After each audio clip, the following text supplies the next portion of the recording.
última trabajadera, el podcast de las cofradías de Almería, dirigido por Javier Morales. En este último programa del mes de mayo, este mes dedicado a la Virgen María, vamos a hablar de música y también vamos a hablar de arte y misterio. Pero antes, queremos empezar con ella.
Muy buenas tardes a todos y bienvenidos a un nuevo episodio de La Última Trabajadera, el podcast de las cofradías de Almería.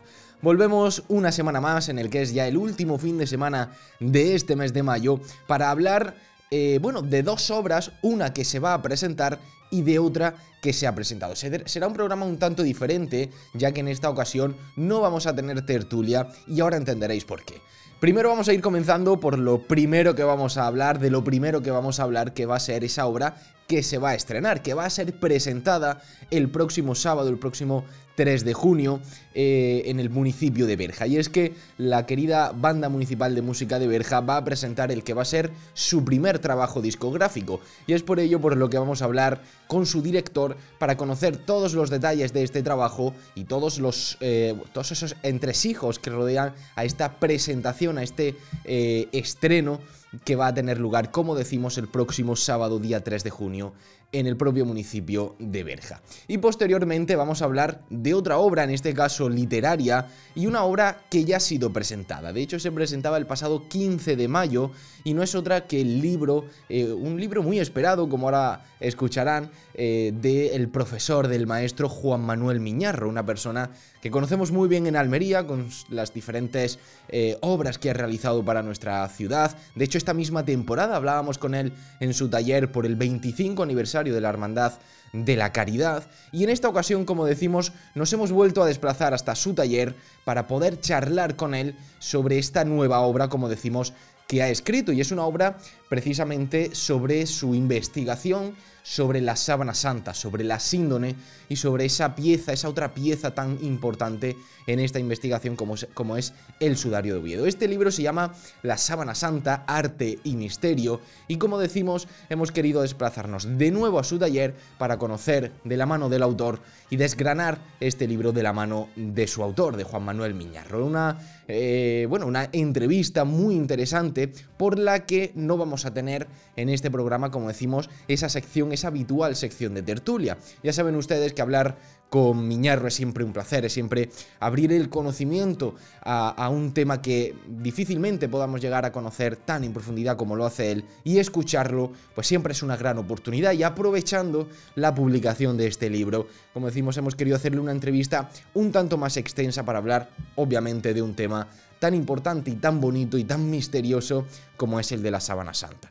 Así que dicho esto, antes de comenzar con este programa, como decimos, en el que vamos a hablar de estas dos obras, tenemos que hablar, como siempre, de nuestros amigos de Incienso Cofrade del Cautivo, porque una semana más nos traen un lote de inciensos para vosotros, los oyentes del programa. Y en esta ocasión, la ganadora, en este caso, del lote de esta semana ha sido nuestra seguidora Irene_07. Enhorabuena, Irene, para ti es un fantástico lote como este de los amigos de Incienso Cofrade del Cautivo, y como todas las semanas, volvemos a poner en sorteo un nuevo lote. Recordamos rápidamente que incluye un incensario, un paquete de incienso propiamente y un paquete de pastillas de carbón para que puedas seguir oliendo el olor de la Semana Santa con nuestros amigos de Incienso Cofrade del Cautivo. Y como siempre también dejaremos toda la información en nuestras redes sociales, también un enlace en la descripción del programa, para que podáis ir a conocer lo sencillo que es conseguir un fantástico lote como este de los amigos de Incienso Cofrade del Cautivo. El mundo digital ya es una realidad, por eso Indalprods viene a ayudarte. Nuestra producción audiovisual hará que tu imagen digital sea la que necesitas. A través de la creación de tu publicidad, haciendo vídeos que den a conocer tu trabajo o cubriendo los actos que con tanto esfuerzo organizas.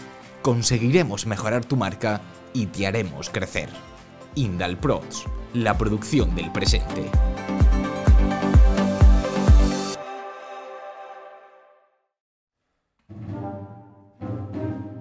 La entrevista. Hoy, Manuel Ayala, en La Última Trabajadera. Pues comenzamos ya con este programa, con este primer bloque en el que queremos hablar de música. Ya saben ustedes que durante toda la temporada la música ha sido una protagonista importante dentro del contenido de los episodios, y hoy lo vuelve a ser porque nuestros queridos amigos de la Banda Municipal de Música de Berja van a presentar el próximo sábado día 3 de junio el primer trabajo discográfico que va a presentar esta banda. Y para hablar de ello tenemos la fortuna de contar con el director de la banda, con Manuel Ayala. Manuel, muy buenas tardes. Buenas tardes. ¿Qué tal? ¿Cómo estamos? ¿Todo bien?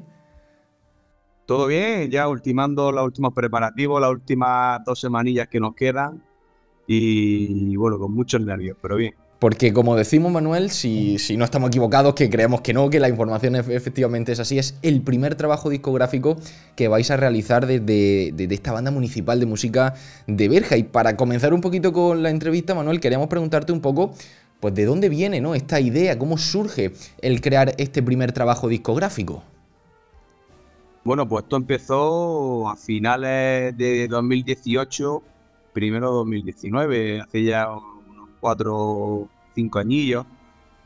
Pues comenzó, pues la gente tenía ganas de alguna actividad nueva, y bueno, y buscando nuestros archivos, pues veíamos que teníamos material para hacer algo distinto a lo que normalmente suele hacer la gente, o otras bandas, perdón, que suele hacer o Semana Santa, se suele llevar mucho, pasodobles, y bueno, y dijimos, pues vamos a hacer un disco que salga fuera de lo normal, que mezcle géneros varios, y lo bonito de este proyecto es que todos los temas que aparecen en el disco están relacionados con nuestra banda. O han sido directores de nuestra banda, o son compositores que han pasado también cerca de nuestro entorno musical, por decirlo así. Y nos comentas que desde 2018-2019 ya se está trabajando en él, y te tengo que preguntar entonces, ¿cómo se ha llevado todo el tema de la pandemia? Porque imagino que eso frenaría muchísimo el transcurso de este trabajo. Sí, lo paró en seco. Hicimos la primera sesión de grabación en noviembre de 2019. La segunda sesión de grabación fue en marzo de 2020, el 7 de marzo, y ya el 14 fue cuando se decretó el estado de alarma. Y se tuvo que parar todo radicalmente. En nuestro editor, que ha sido Atlántida Music, como músico también que es, pues lo entendió perfectamente. Pero es que no podíamos hacer otra cosa. Nuestro estudio de grabación es el Teatro Ciudad de Berja, Miguel Salmerón, y claro, en el escenario, con el cerrado, el telón, codo con codo, sanitariamente era imposible.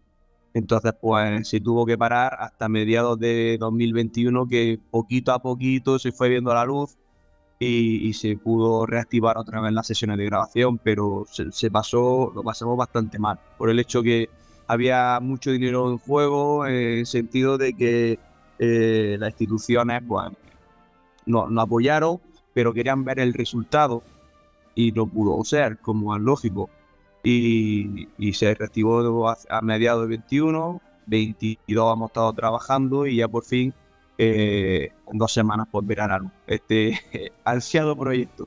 Ahora seguiremos desgranándolo, Manuel, porque queremos también hablar, preguntarte cómo ha sido para vosotros como músicos, ¿no?, esta experiencia, ¿no? Me estabas comentando que un estudio importante lo ha estado detrás en esas grabaciones, que lo había hecho desde Berja, desde el propio municipio. ¿Cómo ha sido para vosotros vivir esta experiencia de la grabación de un disco? Pues ha sido muy intenso también, porque hemos involucrado también a la escuela de música, donde la banda infantil y juvenil han tocado unos pasacalles, y también nuestra plantilla infantil de cornet y tambores también han participado con una marcha que compuso nuestro profesor Pedro Sevilla para ellos. Y bueno, los niños ha sido un proyecto muy ilusionante para decir, mira, vamos a grabar un disco, vais a ser partícipes de ello. Y bueno, y para los más grandes también ha sido una experiencia muy enriquecedora, por el hecho de estar en el teatro cerrado, rodeado de micrófonos, los nervios. Si fallaba una nota había que decirlo, porque si no quedaba ya para los restos, repetir. Y bueno, finalmente creo que ha quedado una cosa muy bonita que queda para los músicos que vengan detrás, y por lo menos pues si nosotros lo hemos podido hacer en estas circunstancias, porque a lo mejor dentro de 10, 15 o 20 años pues las nuevas generaciones, digamos, si lo hicieron ellos, también lo podemos hacer nosotros. Qué bien, qué bonito. Y además muchos de esos jóvenes, ¿no?, puede que sean esas generaciones que tengan que tomar el relevo y iniciar, ¿no?, proyectos tan ilusionantes como este. Oye, Manuel, queremos hablar también del propio disco, porque tiene como título, ¿no?, 1880, una banda para un pueblo, ¿no?, un poco con esa idea de mostrar la historia de todos estos años de la Banda Municipal de Música de Berja. Por ello quiero preguntarte, aunque ya nos has comentado algunos de los detalles, pero ¿qué podemos encontrar en el disco en cuanto a los temas, en cuanto al significado de los mismos? ¿Qué quieren representar esos temas que van a estar compuestos, que van a componer este disco? Pues mira, el título, comenzando por el título, es porque es el dato más antiguo que tenemos de la banda, en 1880, en un recorte de prensa de la Crónica Meridional, donde dice que nuestra banda estaba en las fiestas de Hades. Y decía, este recorte de prensa decía que en una de esas líneas que aparece, nombraba que la banda estaba tocando en Los Toros, un paso doble, pan y toro, de Francisco Asenfo Barbieri. Y esto es un dato que estoy dando que no debería decir, porque pero bueno, esta pieza no aparece en el disco, pero el hecho del título es por eso, porque es el primer dato que se tiene constancia de la banda de Berja. Bueno, en el disco son 14 temas, donde se pueden encontrar tema, el más antiguo, es de 1927, de Andrea Ramírez. El siguiente tema se llama La de Villadiego, es un choti de Francisco Alonso, el maestro Alonso, que nació en Granada, granadino, pero se casó en Berja en los años 20. Y lo conoceréis pues, de fragmentos de Los Nardos, es suyo. También la de Banderita, es conocido por ello. Y los músicos cuentan, los músicos ya viejos, ya prácticamente cuando yo llegué aquí empecé a hablar con ellos hace ya 10 años, contaban que el maestro Alonso, los fines de semana o durante el verano que venía a Berja, solía dirigir algún domingo de estos que la banda solía hacer los conciertos en la plaza. Y bueno, y hemos querido tener este detalle con el maestro Alonso, porque yo creo que, bueno, yo y la junta directiva hemos creído que un dato, un compositor de la talla del maestro Alonso, pues debería estar aquí.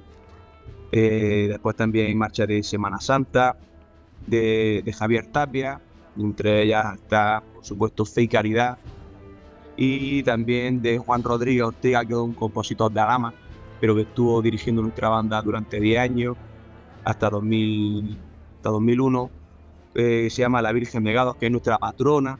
Entonces es una manera de lo que te estoy diciendo, es un disco dedicado a nosotros y tenemos pues, temas dedicados tanto a nuestra Semana Santa como a nuestras fiestas y eso.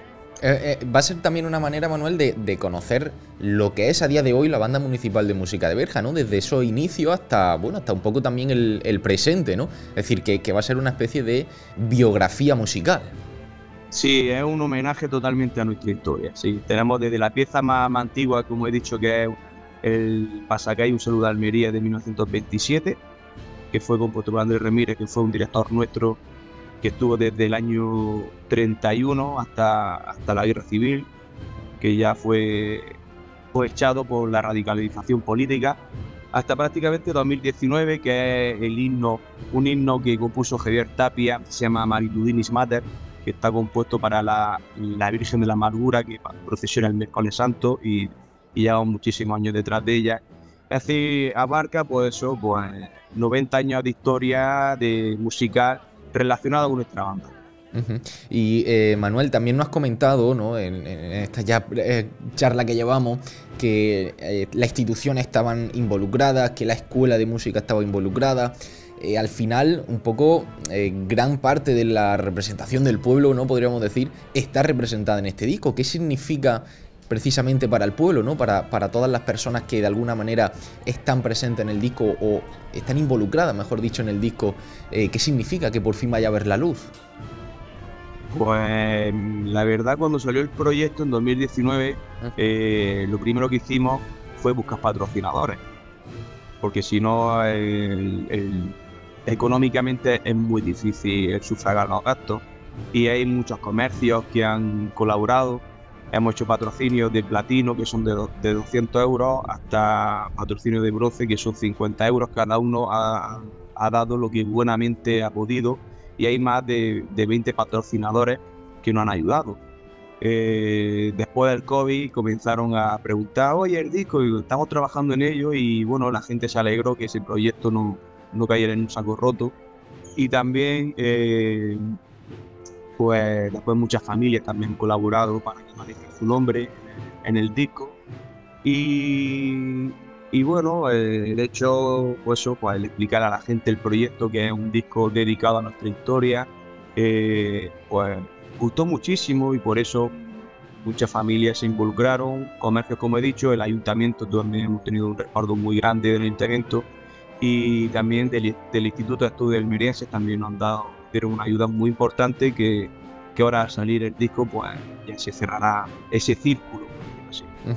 Pues Manuel, nos queda también comentar, por supuesto, dónde y cuándo se va a presentar. Ya hemos comentado que iba a ser el 3 de junio, pero cuéntanos algunos detalles más para que todos los oyentes del programa pues tengan esa cita y que puedan reservar esa fecha incluso para acercarse a Berja. A ver, la pena es que coincide con la extraordinaria que hay.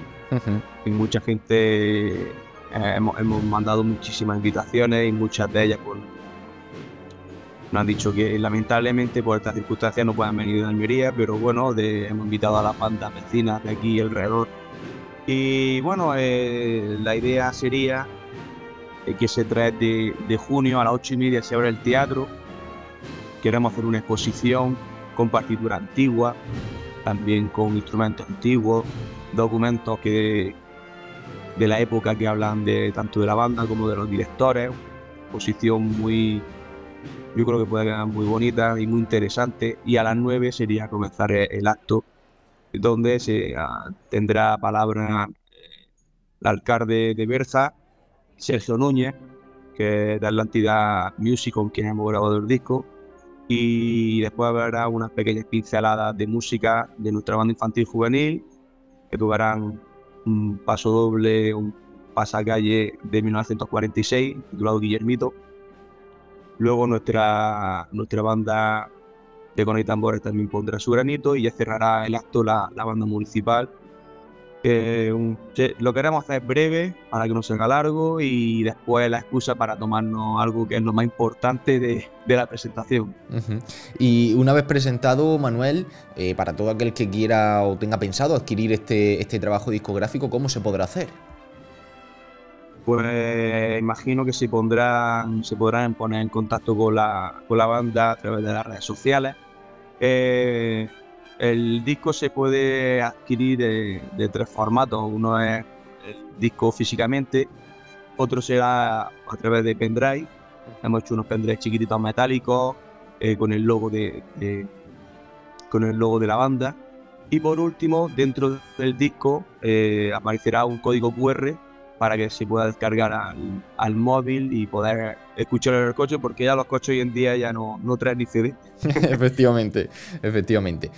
Oye, Manuel, ya que hemos hablado un poquito de todo lo que va a acontecer en torno a este trabajo discográfico, queríamos un poquito aprovecharnos de las circunstancias que te tenemos en el programa para también, bueno, echar la vista un poquito atrás, a eso de hace un mes prácticamente, o casi 2 meses, mejor dicho, cuando estábamos viviendo nuestra Semana Santa, ya que, bueno, pudimos disfrutar esta Semana Santa sí de vuestra presencia en las calles. Digo esta Semana Santa sí porque el año pasado, al final, por esa lluvia con la Virgen de las Angustias, no se pudo hacer una estación de penitencia normal, pero este año, como digo, sí hemos podido disfrutar de vuestra música, y además, bueno, en una circunstancia novedosa, acompañando a la Virgen de Gracia y Amparo de la Hermandad de Coronación, por primera vez para vosotros. Cuéntanos un poquito, ¿cómo habéis vivido esta Semana Santa? Pues muy intensa. Pues ha sido una experiencia y un día más bastante interesante por el hecho de una hermandad nueva para nosotros. Ha sido una toma de contacto. Por la parte de la banda hemos quedado muy contentos porque yo creo que el Martes Santo fue también un día muy potente en Almería. Con Fe y Caridad son ya 18 años lo que llevamos. Prácticamente trabajamos con ellos codo con codo, estamos siempre en contacto.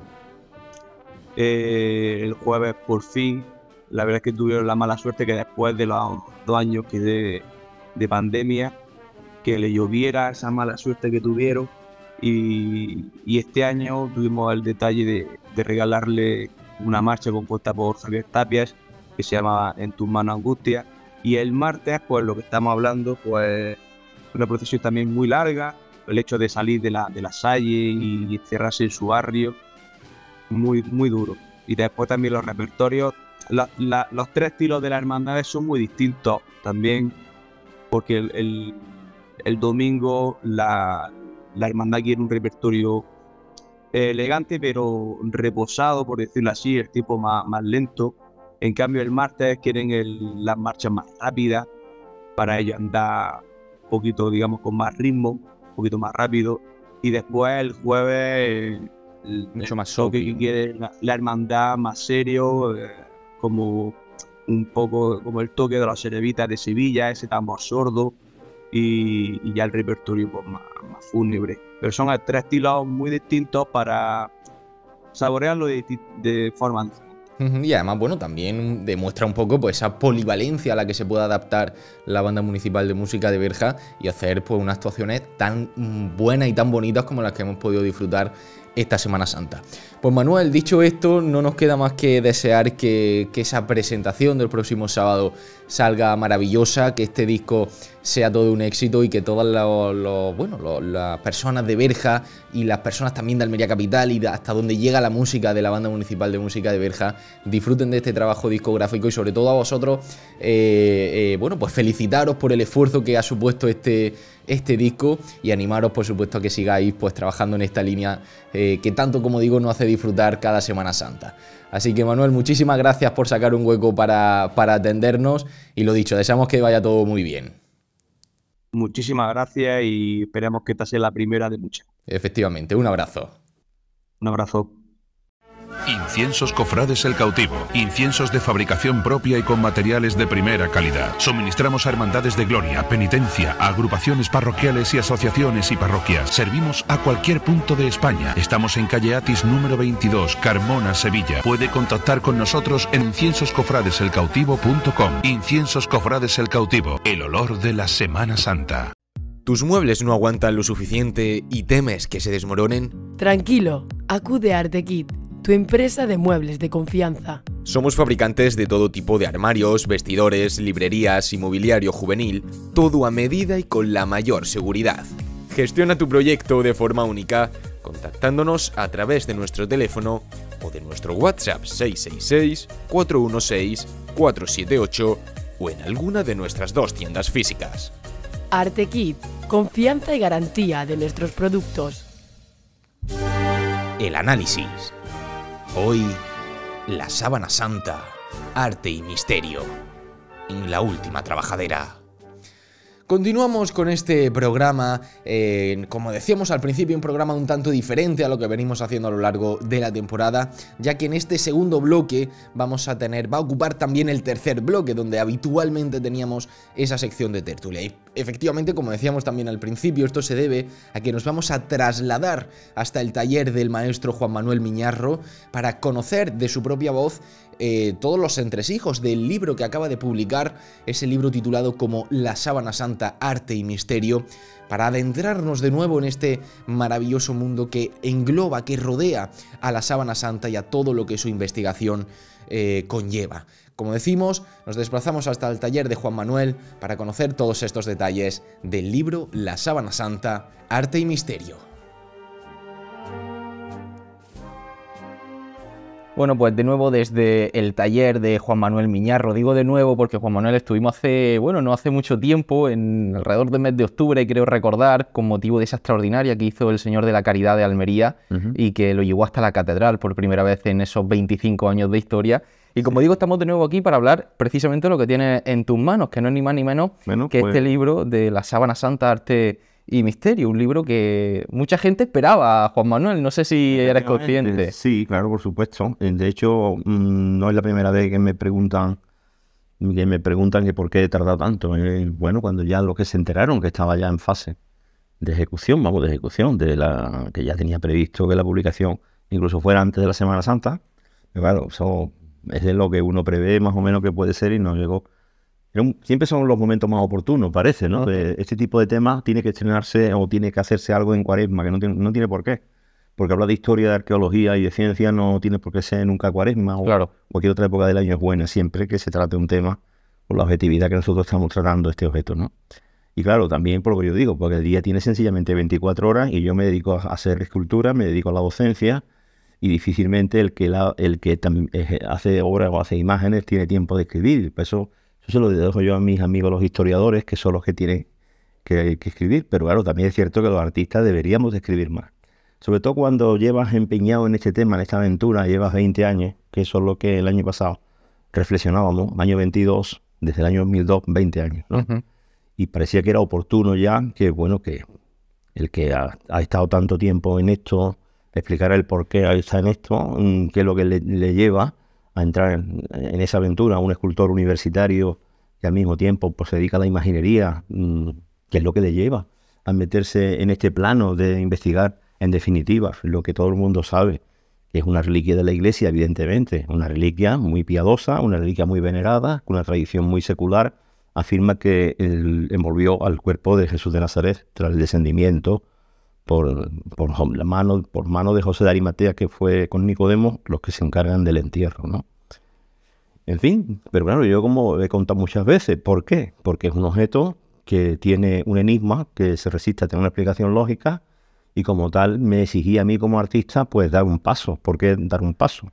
Porque muchas veces se ha querido explicar la imagen como, claro, es que es lógico, si una imagen existe, ¿por qué existe?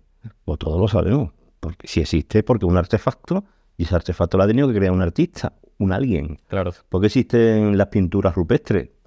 Porque llegó un momento en que el hombre empezó a expresarse plásticamente, ¿no? Luego todos sabemos que, bueno, que en un momento determinado, si algo existe de esa manera, no se puede dar la existencia a sí mismo, nada se puede dar la existencia a sí mismo, hace falta un creador. Y aquí se apuntaba siempre a que si ahí había una imagen, Alguien la había puesto ahí. pues tenía que ser un artista. Claro. Entonces, claro, yo lo primero que me acerco a la imagen de la Sábana Santa es para ver si obedece a algún tipo de procedimiento artístico, a un tipo de pigmento, ya sea orgánico o inorgánico, es decir, con los procedimientos artísticos que se han usado toda la vida. Y no me vale la explicación de que sea un objeto artístico generado misteriosamente por un misterioso artista con una técnica misteriosa en la Edad Media, porque de la Edad Media no hay nada misterioso para el siglo XX ni para el siglo XXI menos, ¿eh? Claro. Y entonces por eso empiezo yo a acercarme a este objeto, ¿no? Y claro, a partir de ahí, pues claro, ya me engancha en otros tipos de temas. Y la misión que en un momento determinado, pues me impongo yo, es hacer una representación de lo que ahí se ve, es decir, de lo que ahí se ve, que se ve tan difusamente, que se ve mejor cuando se fotografía y se pone se cambia la inversión del claroscuro, pero que evidentemente no obedece a una representación artística puramente dicha, ni escultóricamente había nada que fuera riguroso sobre este personaje. Pues yo le llamo hombre de la síndrome, no le llamo Jesús de Nazaret. En el equipo nunca le llamamos Jesús de Nazaret, aunque parece que apunta a él, ¿no? Y entonces, bueno, hace una escultura y al mismo tiempo ya cuando en el año 2006, porque yo empiezo en el 2002 solo, pero en el año 2006 empiezo a pertenecer al grupo de investigación. Te fichan, ¿no? Claro, y a partir de ahí ya quiero un compromiso en el equipo. Y el compromiso en el equipo, nosotros estamos haciendo una investigación criminal sobre unos acontecimientos que probablemente sucedieron en la época de Cristo, si es que es Jesús de Nazaret, pero lógicamente el lugar de los hechos está muy contaminado. Aquí lo que tenemos son 2 lienzos que parece que se han utilizado pues con el mismo cadáver. Eso a lo que apunta la investigación que llevamos haciendo. El equipo llevaba funcionando el año 89, apunta a esa realidad. No hay una contradicción importante, ninguna contradicción importante hay sobre este hecho, pero no tenemos cadáver de referencia. Y lógicamente una investigación criminal forense sin cadáver de referencia es un duro problema para los forenses, ¿no? Sí tenemos los lienzos que están manchados de sangre, que tienen otro tipo de elementos, etcétera, etcétera, pero sin cadáver de referencia funcionamos mal. ¿Tú serías capaz de reconstruir ese cuerpo, ese cadáver de referencia? Y yo pues enseguida dije que sí. Digo, bueno, si ustedes me dan a mí la información. Precisamente los artistas hemos trabajado con los médicos y con los científicos y anatomistas, prácticamente desde que se inició el principio de la anatomía artística por allá por el siglo XV en Italia, ¿no? Con Andrés de Vesalio y Stefan Kalkar, que era el grabador. Y después sabemos la vinculación de Miguel Ángel con Leonardo Colombo, un anatomista de la época. ¿Qué pasaba? Que evidentemente ahí no había manera de registrar una disección de cadáver a través de una fotografía, y entonces era necesario que hubiera un artista dibujando. Entonces el médico diseccionaba, el artista dibujaba, y se alimentaban ambos. Es decir, el médico se alimentaba de los grabados del artista para dejar de constancia de sus estudios, porque el cadáver no se podía conservar. Y fíjate, de la época que hablamos, hoy día es muy fácil conservar cadáveres, pero en aquella época era bastante desagradable. Y el artista a su vez estaba aprendiendo la arquitectura del cuerpo humano. Y esa simbiosis maravillosa es la que se ha producido aquí. Yo trabajando con ellos, como yo les dije, si ustedes me dan a mí los datos, yo soy capaz de hacer esto y pongo todo lo que es la escultura al servicio de la ciencia. Y hacemos un trabajo objetivo. No voy a hacer una interpretación. O sea, ustedes me dais los datos y a partir de ahí yo buscaré una metodología que me ayude a evitar el capricho. ¿Qué capricho? El artístico, el propio de mi estilo, de lo que yo aprendí en el taller de mi maestro, cómo se tenía que hacer una herida, cómo se tenía que representar un moretón, que si el latigazo era de un tipo, que si era de otro. Yo no me había planteado en la vida cómo se comporta la sangre humana y cómo se puede distinguir la sangre cadavérica de la sangre vital y cómo se puede hacer un fluido que tenga que ver con un edema cadavérico pulmonar. Eso me lo había planteado en la vida. ¿Cómo es un edema? ¿Qué evolución tiene en el tiempo? ¿Cómo es una herida inciso contusa? ¿Qué tipo de evolución tiene esa herida? ¿Cómo se comporta? ¿Qué tipo de instrumentos se pudieron utilizar? Porque la síndrome da pista de eso, para provocar lo que vemos. Incluso reconstruir el instrumento a partir de un dato arqueológico que, gracias a unos hallazgos que se produjeron en las ruinas de Herculano, allí cerca de Pompeya, ¿no? Bueno, y en definitiva, bueno, pues eso es lo que me ha traído todo este tiempo, ¿no? Y encima, lo que no me podía esperar yo en la vida, yo empecé con la Sábana Santa de Turín. Esto fue lo que me enganchó, la imagen misteriosa que tiene, con esa resistencia a tener una explicación lógica por medios artísticos y medios aditivos. Pues una pintura es una adición de un colorante, de un medio, sobre un soporte, ¿no? Y las otras maneras de poder generar una imagen a través de la fotografía, claro, evidentemente, ¿no? Lo que se ha dicho muchas veces. No, pues si eso no es una pintura misteriosa, pues entonces tiene que ser una fotografía. Y claro, como una fotografía de la Edad Media, difícilmente sostenible, se le pone el nombre de protofotografía, con lo cual es más misterioso todavía una protofotografía. Claro. Como si habláramos de un proto 3D, o si habláramos de un proto-escáner. ¿Qué es lo que es eso? Pues un instrumento que está fuera del tiempo y de su momento, es un opar, ¿no? Claro. Entonces, bueno, todavía me hacía más difícil de explicar. Nunca se encontró en la Sábana Santa ningún tipo de sales de plata, ni nada de eso que pueda explicarlo con fotografía. Lo que yo no imaginaba es eso, que en el año 2006, a partir de ahí, iba a entrar en la ecuación una cosa que se llama Sudarium Domini. Sudarión, que es como le llama el Evangelio de Juan, capítulo 27, Sudario de Oviedo, pañolón de Oviedo, como lo podemos conocer en España, donde no tenemos ni idea de lo que eso es a nivel general. Con cualquiera que hable y le digas que en Oviedo hay una cosa que se llama sudarium o pañolón, piensan que lo que hay allí es una santa faz, una cosa como lo de Jaén, una cosa como lo de Alicante, una cosa como lo que hay en Roma, hubo en Roma y que ahora está en Bonapuelo, el velo de Monopelo. No, ahí no hay imagen ninguna, lo que hay es una tela sucia, arrugada, de lino, que tiene toda una serie de manchas tremendas y que eso siempre estaba allí por algo y que siempre se ha dicho, por lo menos desde la fundación de la ciudad de Oviedo, que allí aquello se llama Sudarium Domini. Y Sudarium Domini significa que es el sudario del Señor, el sudario de Cristo. Evidentemente en el entierro de Jesús sí que hubo una cosa que se llama Sudarión, que lo menciona Juan únicamente porque los sinópticos solamente hablan de la sábana, de lo que es el lienzo grande, pero Juan habla de un lienzo pequeño que estuvo sobre su cabeza. Y que estaba al lado del grande. Y que estaba al lado del grande cuando se produce el hallazgo de la tumba vacía, que es realmente el misterio de todo esto. El misterio realmente del final de la historia, si es que es el final de la historia del Jesús histórico, es que no queda en la cruz. El final no es la cruz. El final es un entierro en una tumba noble, cubierto ese cadáver con una tela que se llama lienzo síndone cátara, que es como en la buena traducción del griego, que significa síndone pura.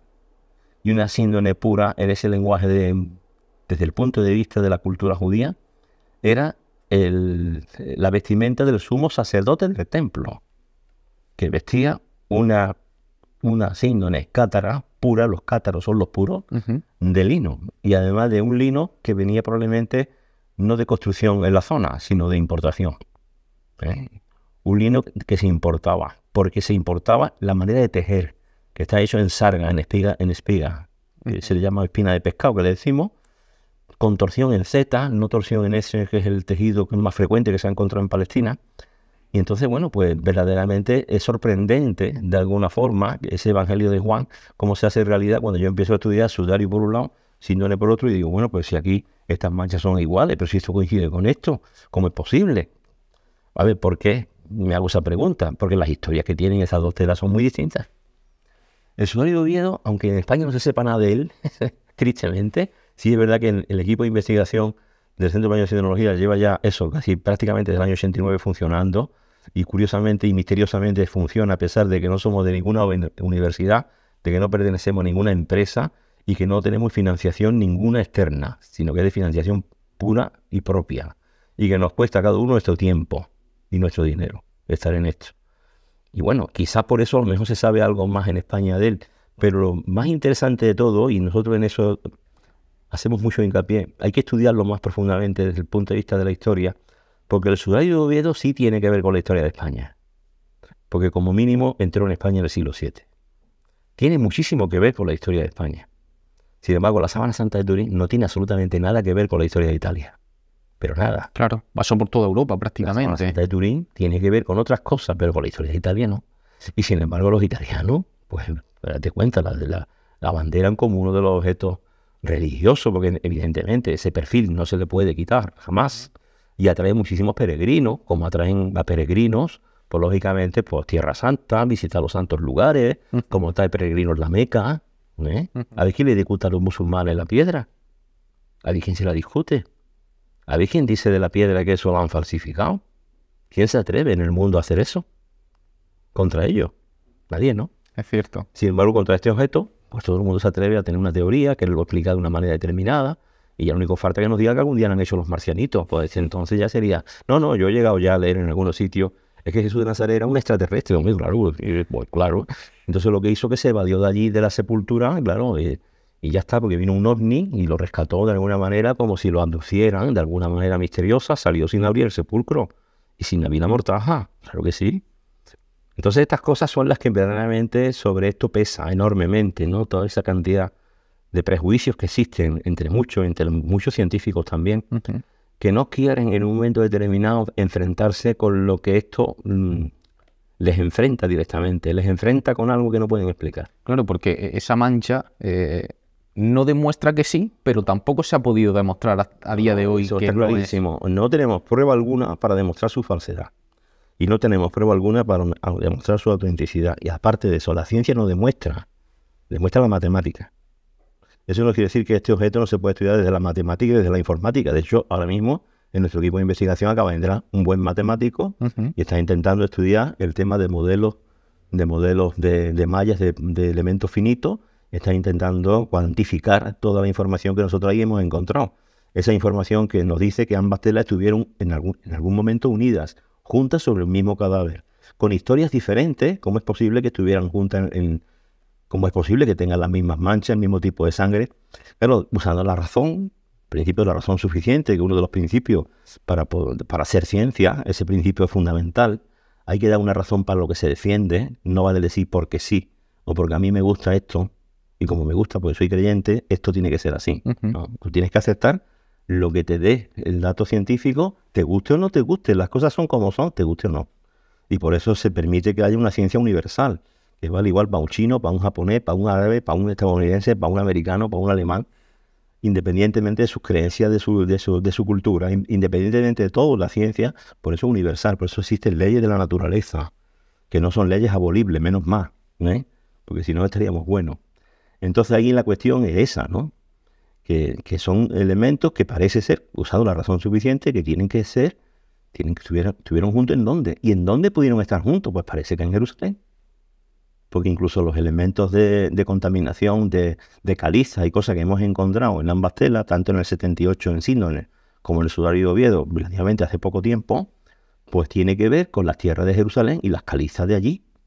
Aunque también tenga, evidentemente, como en el caso del sudario de Oviedo, elementos minerales que son propios de las zonas de allí, de los montes asturianos, lógicamente, porque lleva allí mucho tiempo. Lo que pasa es que no ha sido una tela que haya estado sacándose al aire, recogiendo polen así como una bandera, que no se ha puesto sobre nadie que estuviera a punto de morir para que lo sanara, que no la han exhibido públicamente, periódicamente, como hacía con la Sábana Santa. Hay una tela que está ligada a la historia de un arca, el Arca Santa, que se llama, el Arca Santa. Y el Arca Santa estuvo en Sevilla 25 años, curiosamente, y 75 años en Toledo, hasta que llegó a los montes asturianos, huyendo lógicamente de los musulmanes, una vez que el rey Rodrigo le vence Tahir, las tropas de árabes encabezadas por Tahir, y entonces pues, los cristianos tienen que huir hacia los montes asturianos. Curiosamente hay una zona que se conoce todavía con el nombre de Mont Sacro. Bueno, Mont Sacro, ¿por qué se llama Mont Sacro? Porque se llama Mont Sacro desde hace muchísimo tiempo. Monte Sagrado, ¿por qué? Bueno, pues allí en el Mont Sacro pues se encontraron unas ruinas, se excavaron unas ruinas, ¿no? hace unos cuantos años ya, curiosas, donde es como una especie de ábside que se conserva con los muros y tal, y en el centro de ese ábside hay como una especie de pozo. Bueno, pues ese pozo tiene el tamaño de un arca, que tiene que ver con el arca que se conserva en la Cámara Santa de Oviedo, a partir de que Alfonso II el Casto después de la fundación de la ciudad de Oviedo, ya por el siglo VIII, pues manda hacer la cámara santa. ¿Para qué? Para el arca santa. Pero ahí se hablaba de sudario, nada. Hasta el año 1075 no se decide abrir la caja. Esa caja tenía como una especie de maldición. El que abriera la caja automáticamente quedaría ciego. Yo creo que eso era una manera de proteger las reliquias que allí estaban. Pues claro, sí, allí hay unas reliquias que son de ambición de muchos, incluso de los propios paganos, de los musulmanes, de cualquiera. Los mismos persas buscaban las reliquias en Tierra Santa cuando invadieron Tierra Santa en el año 614. ¿Eso qué quiere decir? Vamos a proteger esto que tiene reliquias con una maldición. Entonces, claro, el que abra la caja se quedará ciego. De hecho, hasta el año 1075 no se abre. Y antes de abrirla, el rey Alfonso VI pues manda que se hagan unos 15 días de misa en vez de desagravio. No vaya a ser que se quedaran ciegos de verdad. Y por supuesto, al obispo Pelayo, al que le manda que abra la caja después de esos 15 días. Para el acto de la apertura se lleva al Cid Campeador, a Doña Urraca. Mira, por donde el Cid Campeador tiene ahí también un protagonismo importante en la abertura misteriosa de ese arca, y cuando se abre descubren que nadie se queda ciego. Y bueno, y entonces el rey, pues por la satisfacción que le da de ese contenido que tiene mágico aquello y que no ha sucedido nada malo, todo el mundo sigue con su vista y con sus cosas en su sitio, pues entonces decide que se haga una donación de bienes a la iglesia y se hace el acta de langreo, que es la que recoge todo el contenido del arca. Y dentro de ese contenido hay una cosa que, bueno, refleja esta tradición, Sudarium Domini. Pero cuando lo tocan ni saben lo que es. En fin, yo creo que prácticamente ni sale del arca, sigue quedándose en el arca, pero el rey manda que se ponga en la parte exterior, porque era un arca de madera muy vasta, y manda que se haga pues una especie de adorno de plata, que está cubierta por una orfebrería de plata, que se hace en el 1013, en el 1113. Y bueno, y que se escriba por fuera el contenido. Y entonces ahí se puede leer perfectamente Sudarium Domini. Pero ya está, eso se lleva muchos años allí, tiene muchísima historia allí de devoción, una misa que tuvo una misa propia con unos 400 años de antigüedad, pero hasta la década de los 60 no se tiene ni idea de lo que aquello era ni cómo se había utilizado. Claro. Y el primero que se da cuenta es Monseñor Giulio Ricci, que leyendo cosas de la iglesia de Oviedo, le cae ahí una cosa que le llaman pañolón, no sé cuánto, y se le ocurre pensar, porque Ricci es estudioso del Evangelio de Juan, y por otra parte estudioso de la síndone, y entonces se le ocurre pensar, bueno, el Evangelio de Juan dice que allí había dos telas, Sudarium Domini y síndone. ¿Será el Sudarium de Oviedo, el pañolón de Oviedo, esa tela? Hace una visita a Oviedo, por supuesto, como es miembro de la Curia Vaticana, pues las puertas de la iglesia se le abren, le dejan que coja el sudario, que lo despliegue, que lo mire, que lo vea, y es el primero que lo relaciona. Él toma unas medidas allí y dice 23,4 y 23,4 es él, porque él conocía perfectamente la síndone. A partir de ahí, unos años después, escribe un libro que se llama la síndone es el sudario de Cristo, y bueno, algo así, que bueno, que es el que llega a mano de Guillermo Heras, ¿no? Y a partir de ahí empieza a conocerse en el mundo esa relación Sudarium Domini síndone. Se crea el equipo de investigación y bueno, y hasta hoy. Se dice pronto, ¿no? Hasta hoy que estamos con eso. Y claro, el equipo es un equipo que tiene acceso a Sudario de Oviedo sin ningún tipo de problema. Y somos conservadores también de él. Estamos custodiando siempre y teniendo en cuenta que se apliquen todas las medidas de preservación necesarias, porque es un objeto que tiene un valor histórico y un valor arqueológico. Ya es un objeto arqueológico, ya no es un objeto solamente de devoción, ya es un objeto de ciencia. Porque claro, ahí la primera vez que se habla de hacer una investigación y que interviene un forense, que es el catedrático de Medicina Legal de Valencia, José Delfín Villalaín, pues bueno, pues lo primero que habla Guillermo Heras con el arzobispo de Oviedo de esa época es que, bueno, el compromiso de que si allí se encuentra sangre de pollo, que se va a decir con toda libertad. Y que a partir de ese momento que ya la iglesia haga lo que quiera. Si quiere seguir haciendo las bendiciones del Viernes Santo, que las haga, y si no quiere hacerla, que no las haga. Pero que allí si se averigua que aquello lo que hay es sangre de pollo y que no es sangre humana, se va a decir inmediatamente. Y entonces con esa certeza que dan este grupo de científicos, la iglesia acepta que se haga ese estudio y se empieza a hacer el estudio y evidentemente no se encuentra sangre de pollo, sino que se encuentra es sangre humana. Y se identifica el grupo sanguíneo, se hacen una serie de pruebas y ya no se termina de estudiar aquello y se averigua más o menos y se hace una reconstrucción de hechos de cómo esa tela pudo ser utilizada, que eso no se tenía ni idea. No se sabía interpretar qué parte era la que tenía una información más válida. Incluso se exponía de manera contraria a su posición de estudio. Lo exponía en posición vertical y por la cara más limpia. Cuando es al revés, hay que ponerlo en posición horizontal y por la cara más sucia, porque la más sucia es la que estuvo en contacto con la cabeza llena de sangre. Claro. La otra es por la que la sangre pasó a través de. Y cuando llega atrás, y después que durante mucho tiempo se llevó cosido a un soporte y nunca le dio ni la luz ni nada a la cara oculta, que es el anverso, ¿no?, que llamamos nosotros. Por lo tanto, siempre estaba más limpia que la otra. Claro. Es curioso que todo esto, pues bueno, pues hemos estado muchísimo tiempo un poco a la saga de todo lo que hacían en Estados Unidos el equipo de John Jackson y lo que se hacía en Italia a través de los conservadores y los custodios de la síndone y de lo que se podía hacer en otras partes del mundo sobre estos objetos. Nosotros íbamos como un poco detrás de todo esto y ahora es justamente todo lo contrario. Se ha dado la vuelta a la tortilla y ahora el equipo español es seguido por el equipo estadounidense y por los italianos. Ellos son ahora los que van detrás nuestra. ¿Por qué? Porque prácticamente en Italia, o sea, a nivel de la síndrome no se puede casi ni decir nada nuevo desde hace 45 años. Claro, porque no se puede estudiar directamente, lo que te iba a decir. Ese atrevimiento que tuvo la Iglesia en España para que se investigara no se ha tenido con la Se tuvo la oportunidad de dar 5 días de estudio. El equipo STUR se monta en el año 76, se comienza a hacer los protocolos. Cuando John Jackson decide introducir una fotografía de la cara, del rostro de las sábanas que le había dado su madre, se decide introducirla en el VP8, que es una especie de analizador de imágenes que se había desarrollado por Michael Schumacher para el tema del proyecto Viking, ¿no? Entonces decide meter esa imagen allí, porque se acuerda que habían leído una cosa de Paul Vignon que decía que la imagen de la síndrome parecía que salía de una cueva. Decía, como si fuera de una cueva, como si fuera en 3D. Puesto lee la información 3D de la fotografía que nos mandan de los planetas. Pues entonces vamos a introducir esta fotografía aquí, a ver qué pasa. Y cuando introduce la fotografía le sale una cosa rarísima. Y le sale que tiene información tridimensional. Hacen la prueba de hacerle una fotografía a uno de allí del laboratorio, la meten en aquello y sale la nariz para adentro, el pómulo para afuera, un ojo para adentro, el otro para afuera, sale un bicharraco. Es decir, como si cogemos un cuadro de Velázquez y le hacemos una foto, un cuadro de Velázquez tiene relieve, que lo vemos y vemos la profundidad y tal, pero cuando lo meten en un analizador de imágenes no te restituye la imagen en 3 dimensiones.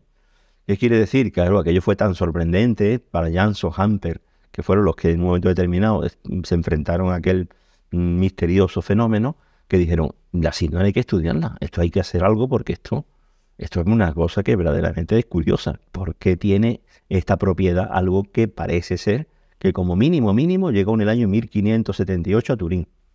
1578, 500 años después, 1978, había una ostensión extraordinaria en Turín por el 500 aniversario y la boda de uno de la familia real de los Saboya, que todavía la sabana estaba en propiedad de ellos.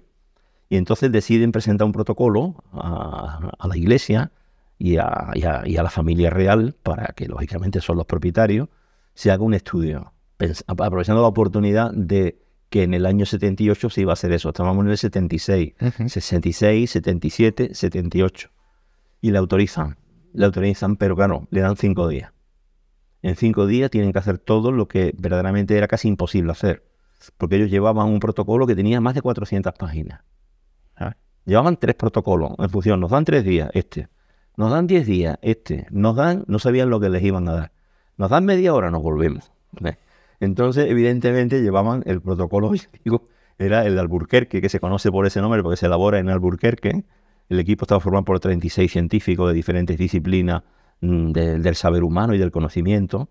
Y bueno, y no todos eran católicos, creyentes, apóstoles. Bueno, allí había de todo, judíos. El mismo Barry Schwartz era judío. El mismo John Jackson está casado con Rebecca Jackson, que es judía.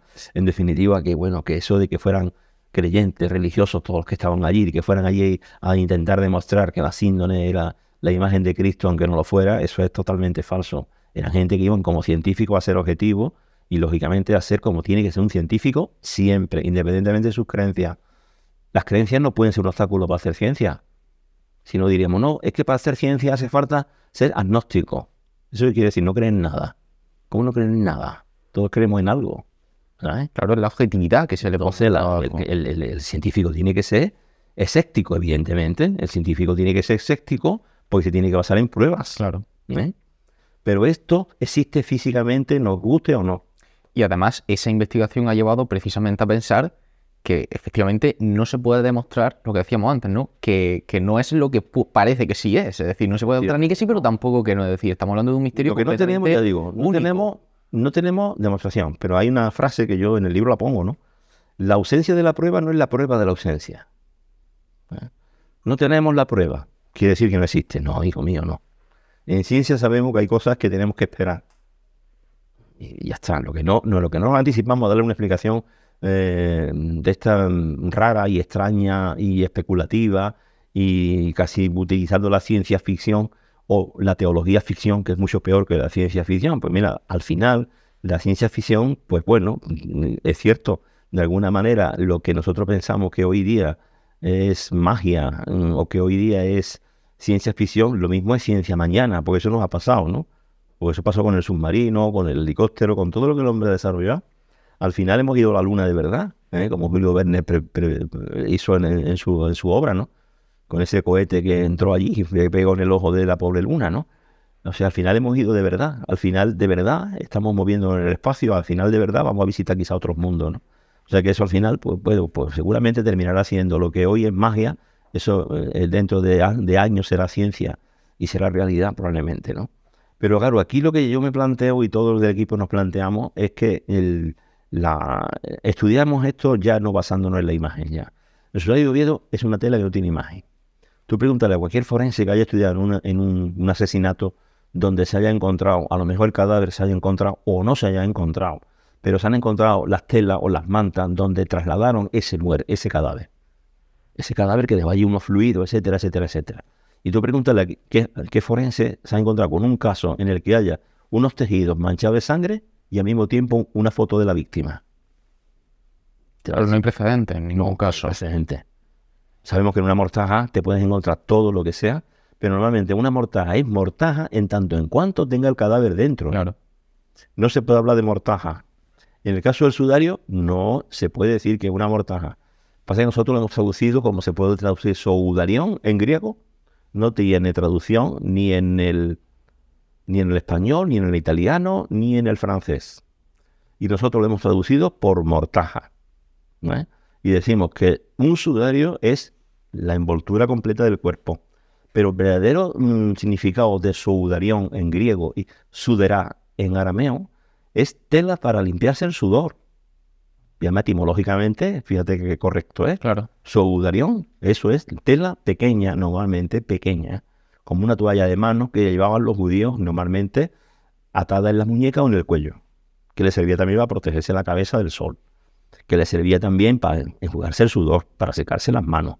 Para eso, una especie de toallita, de alguna manera. Y cada uno tenía la suya, su sudario. Jesús de Nazaret tendría su sudario como cualquier judío. Y entonces eso es lo que es. Y no tiene cadáver, entonces decimos que el sudario de Oviedo, pues ni siquiera se le podría decir que es sudario de Oviedo, porque también podría ser perfectamente sudario de Sevilla, porque estuvo aquí 25 años.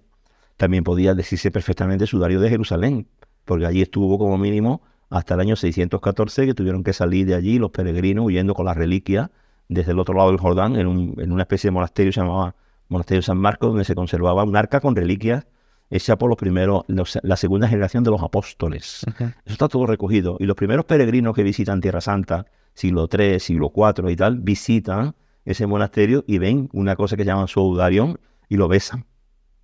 Curiosamente. Uh-huh. Pero no hablan de síndones para nada. Sin embargo, las síndones sí se podría considerar un sudario. Y ahora, claro, una gente nos dice sí. Y de las síndones sí es un sudario. ¿Y dónde está el cadáver? Sencillamente el cadáver está en la síndone. Uy, ¿cómo es que el cadáver está en la síndone? Sí. ¿Y cómo es que está en la síndone? Lo que queda del cadáver está en la síndone. La información es tal que nos ha permitido reconstruirlo. Por lo tanto, el cadáver de Jesús de Nazaret no desapareció, como algunas veces dicen. Y habría que explicar también qué concepto hay que tener en cuenta. El concepto de desaparición es cuando una cosa deja de estar y no deja rastro. O sea, eso es desaparecer, no dejar rastro. Claro.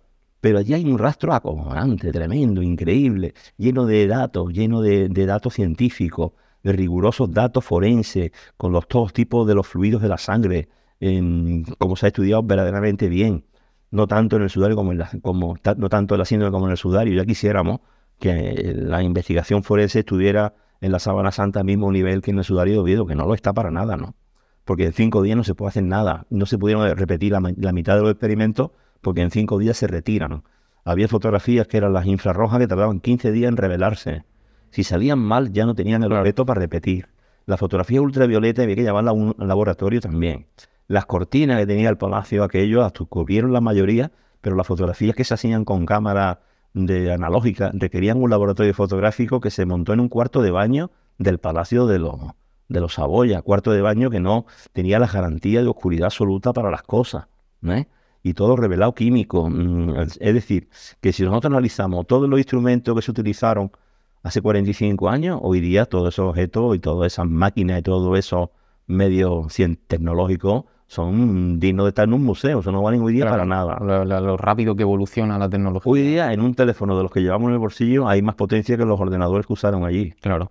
Y Juan Manuel, todo esto que estamos comentando, ya me decías un poco que este libro concretamente está hecho para que lo entienda un público general, es decir, efectivamente. ¿Qué nos podemos, sin desvelarlo para que la gente obviamente lo compre y lo profundice, porque es muy rico en su contenido, pero qué se puede encontrar y por qué le va a resultar interesante? Es decir, toda esta trama, por así decirlo, que tantos años lleva rodeando a todo esto, ¿cómo lo habéis conseguido resumir en esas 190 páginas que tiene el libro para que lo entienda todo el mundo?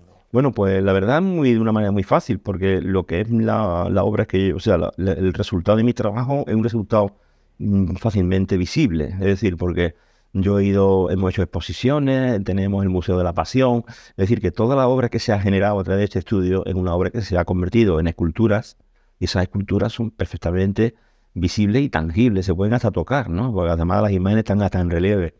Entonces, yo lo que hago es, de alguna manera, explicar un poco esos procedimientos y esa metodología y, por supuesto, el origen de por qué estoy aquí. En esa introducción intento explicar, bueno, por qué yo estoy en este lío, ¿no? Lo que a mí me preguntan algunas veces, bueno, ¿y qué haces tú en esto? Pues yo quisiera hacer lo que yo quisiera saber. Como cuando le preguntan a nuestro director de equipo, el primer director de equipo que tuvimos, don Guillermo Eras Moreno, el creador de el que puso en marcha este equipo de investigación, que es ingeniero de hidroeléctrica, especialista en energía, ¿sabes?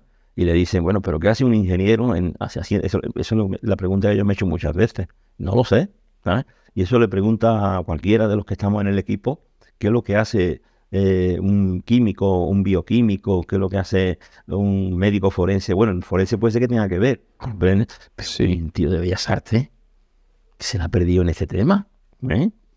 Bueno, pues nada, no lo sabemos, ¿no? Y entonces yo ahí quiero explicar por qué entro ahí. Y entro precisamente por un trabajo que hace la BBC, que se lo encargan a la Universidad de Manchester, le encargan a un grupo de forenses, dirigido por el doctor Richard Neave, le encargan que haga un retrato de cómo pudo ser el rostro de Jesús de Nazaret partiendo de unos cráneos de una sepultura de una necrópolis de allí, de la Jerusalén del siglo I, de un varón. Sacan varios cráneos de varones y dice, bueno, pues con esto hagamos una reconstrucción facial, ¿cómo pudo ser el rostro de Jesús de Nazaret? Y yo cuando vi el resultado, digo, pero ¿cómo se puede cometer esta falacia científica?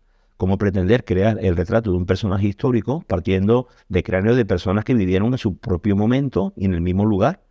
Eso es una barbaridad que no se puede aceptar desde ningún punto de vista. ¿Por qué utilizan los iconos del siglo III, IV, I? Porque no les interesan los demás. Y entonces yo digo, bueno, ¿y qué pasa? Es que esta gente están haciendo una investigación interesada. Lo que están haciendo aquí de una manera encubierta es atacar las síndromes directamente. Cuando lo que más se parece al retrato de Jesús de Nazaret, según todos los iconos, es la Sábana Santa, que probablemente sea el origen de todos los iconos. ¿Por qué? Porque no está hecho por mano humana. ¿Por qué no está hecho por mano humana? Porque es una pintura. ¿Cuál es el primero? El que nos explica. La síndrome es el primero porque no se explica.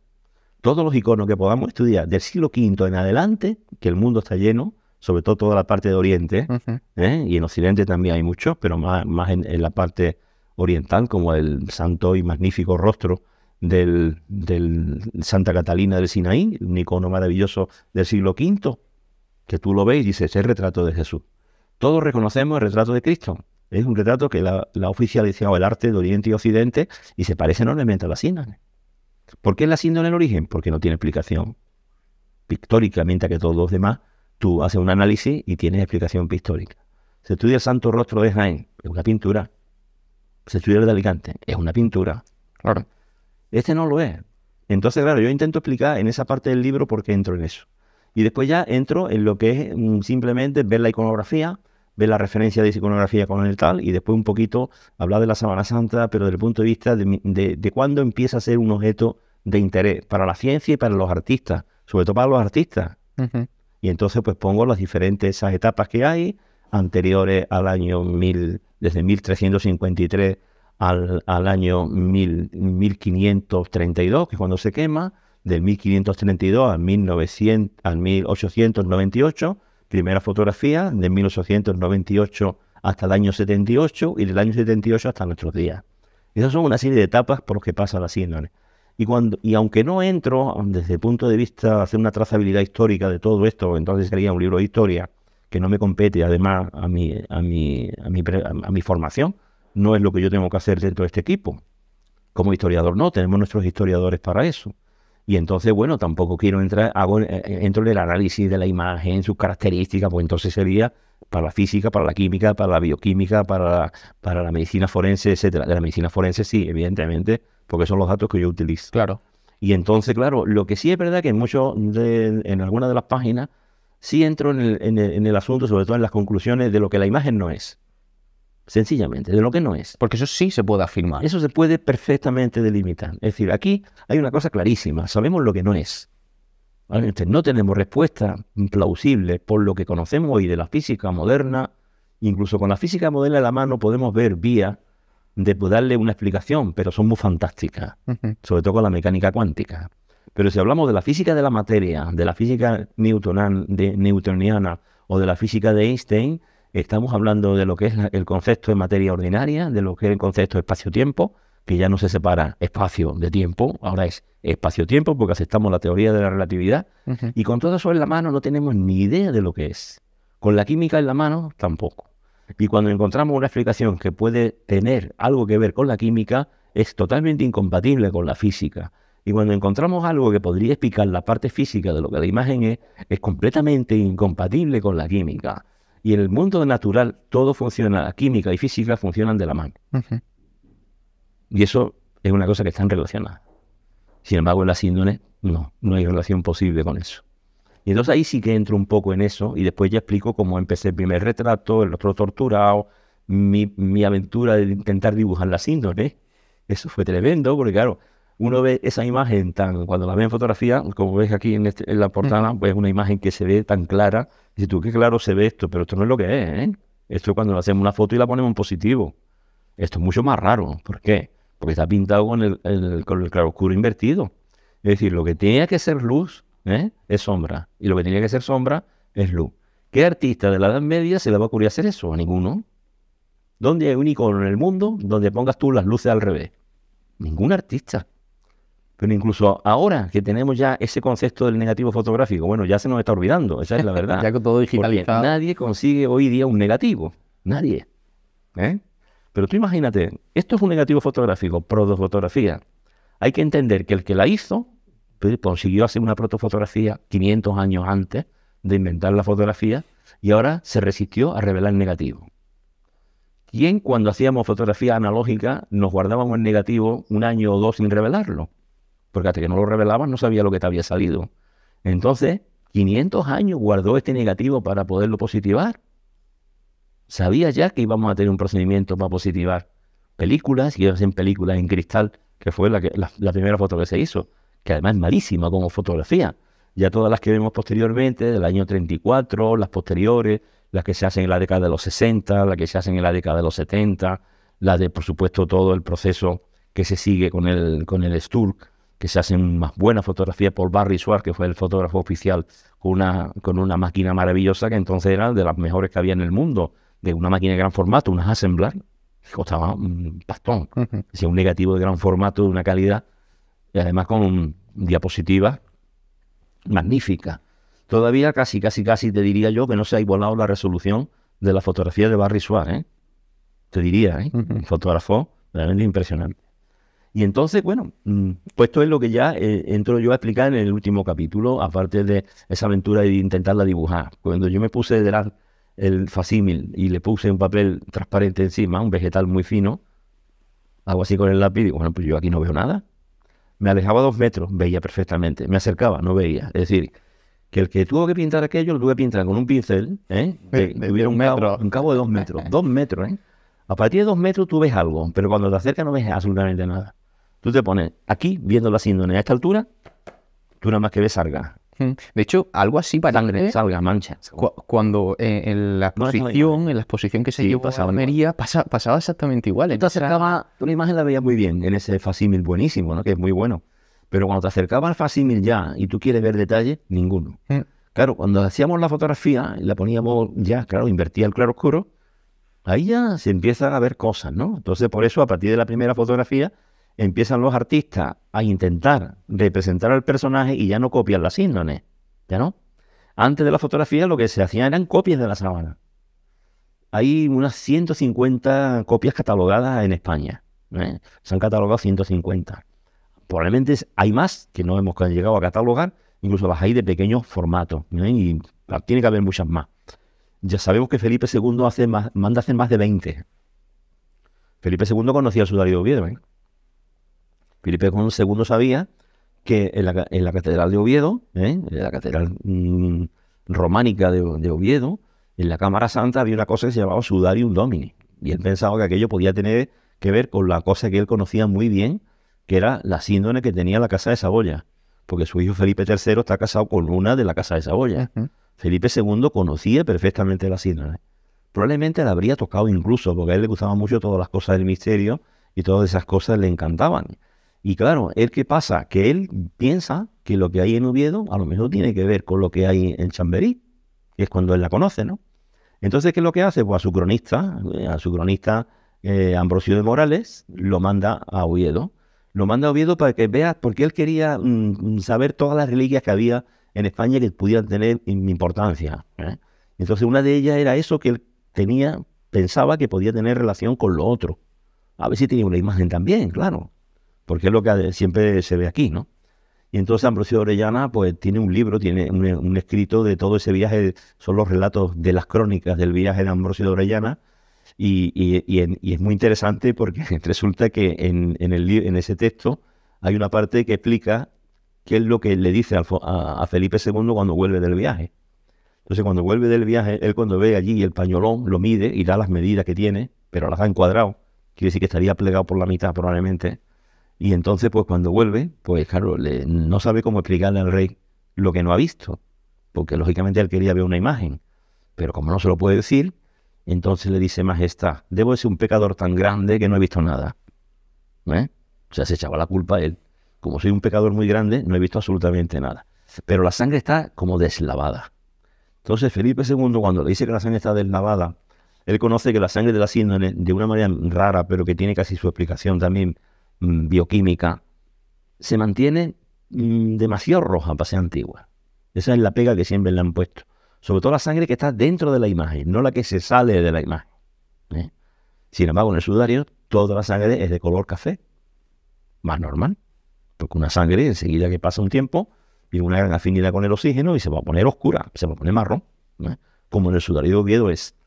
Que la síndrome tiene un cierto tinte de rojo, que mantiene ese tinte. Entonces Felipe II enseguida deja de tener interés y ya no manda nunca más a nadie allí a la catedral, a la Cámara Santa de Oviedo, a que vea qué es lo que tienen allí. Piensa que lo que hay en Oviedo no tiene nada que ver con lo que hay en Chamberí. Y bueno, sencillamente, para que tú veas qué cosa más curiosa. ¿Sabes? Y bueno, pues esto un poco, y la conclusión de todo esto, ahí abundo en el asunto de por qué no, de lo que no es. Ya digo que el libro es muy fácil de entender, porque intenta explicar mis trabajos. Y claro, la parte que yo creo que a la gente le va a gustar más es esa cosa que yo le digo: señores, os invito, lo digo ya al final de la introducción, os invito a hacer un viaje a la primera Semana Santa del mundo. ¿Por qué? Porque esto tiene que ver con ¿qué? Pues tiene que ver con la pasión de Cristo. Todo lo que se ha descrito por la ciencia es perfectamente paralelo al Evangelio. Nosotros ponemos los evangelios aquí, tanto a los sinópticos como al Evangelio de Juan, ponemos todas las investigaciones de los forenses, todo lo que parece que le pasó a esta persona que fue envuelta en estas telas, y resulta que tiene un paralelismo con los textos evangélicos, incluso da más detalle que los textos evangélicos dan, en todos los aspectos. Sabemos cómo era el látigo, cómo era el flagrum. Un flagrum está compuesto de esta manera. Sabemos cómo era la corona de espinas más o menos, cómo se la pusieron, qué tipo de forma o arbusto podría ser. Sabemos más o menos por dónde introdujeron los clavos, cómo es anatómicamente perfecto, qué tipo de instrumento utilizaron, no lo sabemos, pero sí sabemos que esa herida salió por la espalda, entró por el costado y salió por la espalda, cosa que eso en ningún sitio lo dicen los textos evangélicos. Sí lo dicen porque San Juan dice que fue transfiserum, que transfiserum, el verbo, significa pasar de parte a parte. Y Juan dice que lo traspasaron con la lanza. Eso nunca le hemos echado cuenta a ese texto, ¿eh? Pero la traducción buena del Evangelio de Juan, del griego al castellano, es que le fue traspasado. Y traspasar significa transfiserum, que es la palabra que emplea Juan, significa pasar de parte a parte. Bueno, pues en el Sudario Oviedo hemos encontrado nosotros un testimonio de esa mancha de sangre cadavérica en la parte de la zona derecha de la espalda, cerca de lo que es el borde interno del omóplato en el lado derecho. Es muy, muy interesante, ya digo, y entonces eso es lo que yo creo que a la gente le puede gustar, de esa pasión paralela que se describe a través del cuerpo del crucificado de Córdoba, y cómo paso a paso, ya ahí de la mano de los forenses, llevamos al lector a que hagan esa visita a esa especie de pasión paralela a la de Jesús de Nazaret histórico, de la mano de la ciencia y de la mano de las imágenes que yo he hecho, que lo que hacen es ilustrar lo que los forenses han. Yo hago una ilustración tridimensional y pictórica, las dos cosas. ¿Eh? ¿De qué? De los estudios forenses. ¿Eh?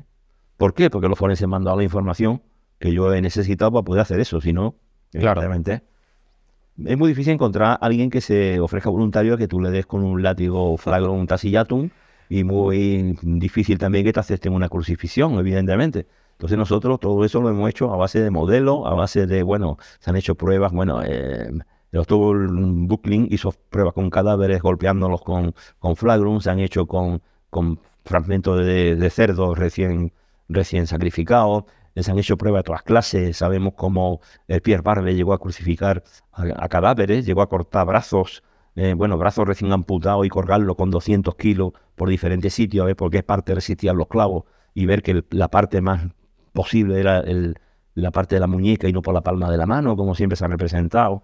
Entonces ese tipo de cosas están explicadas aquí.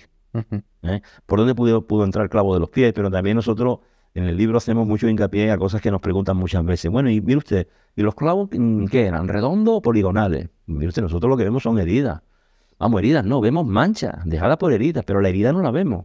Por lo tanto, a no verla, no podemos decir si son orificios de entrada o de salida. Es que hay muchas preguntas aún en el aire de duda. No lo sabemos. Claro. La lanza o la espada, ¿qué fue lo que atravesó el costado? ¿Era monocortante o bicortante? Por la mancha de sangre no lo sabemos. La medida de la herida parece que podría tener la herida que forma la mancha 4,5 por 1,5. Mira por dónde. Es una medida que se da mucho cuando se conservan en un museo arqueológico lanzas romanas. No el pilum, sino la lanza. Que la lanza es diferente al pilum. La lanza es la que lleva la caballería y el pilum pues la suelen llevar pues las tropas de a pie. Son armas arrojadizas, no son para una herida de ese tipo. Una lanza corta además la usaban para bloquear, por ejemplo, las multitudes, porque se la ponían, la atravesaban sobre el cuerpo, la hacían así y eso era una barrera. Y si se acercaba uno más de la cuenta, ponían la punta de la lanza hacia la bulla y evidentemente allí no había Dios que se acercara. Entonces, todas esas cosas que algunas veces nos preguntan, decimos, bueno, los clavos del pie, sabemos que fue el pie derecho, lo pusieron el izquierdo sobre el derecho, al revés que todos los crucificados de la mayoría de ellos. El izquierdo sobre el derecho, con un clavo con dos. No tenemos la seguridad absoluta de que fueran un clavo para cada pie o un clavo para los dos. La entrada del clavo por el pie no la vemos con claridad, porque los pies es lo que peor se ve en la imagen de la cinta. De las manos nada más que vemos la mano izquierda, y no sabemos si lo que vemos en el dorso de la mano es herida de entrada o es herida de salida. No lo sabemos. Tampoco sabemos con seguridad cuántas espinas tenía la corona. Tampoco sabemos con seguridad si el arbusto era un Sisyphus Spinus Christi o un Poterium Spina. Pero probablemente sería más bien de la familia de los Sisyphus, por las características botánicas que sabemos que tiene esa planta y en qué periodo se pudo tejer esa corona y qué tipo de planta se deja tejer mejor, qué tipo de espina tiene, porque hay unas plantas espinosas que tienen espinas muy blandas, tan blandas que nunca te harían heridas importantes.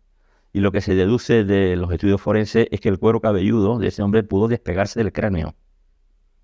Y las bolsas de especie, los vacíos que se provocaron, se llenaron de sangre y todo eso es altamente hemorrágico. La cantidad de sangre que hay en el Sudario de Oviedo nos habla de una cantidad de sangre en la cabeza. Bueno, eso cualquiera que nos hagamos una heridita en la cabeza, sabemos la capilaridad que tiene que tiene toda la estructura que rodea a la piel y a la cara, y sobre todo al cráneo, a la cabeza. Eso es porque, claro, por la cabeza se pierde mucho frío, por eso hay que ponerse gorro en verano.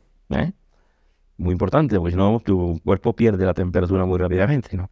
Porque está muy capilarizada. Entonces, ahí hay heridas que son verdaderamente impresionantes, que no están descritas de ninguna manera en los evangelios. Y por eso de la síndrome se ha dicho que es el quinto evangelio, y también se ha dicho que es espejo del evangelio, es una frase de Juan Pablo II.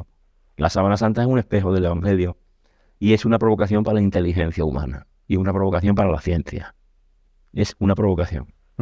De ahí, ¿no?, un poco también ese título de ese arte y misterio, ¿no? En el buen sentido quizá de la expresión, en ese carácter que estamos diciendo. Porque de alguna manera aquí se une el arte, se une con el misterio.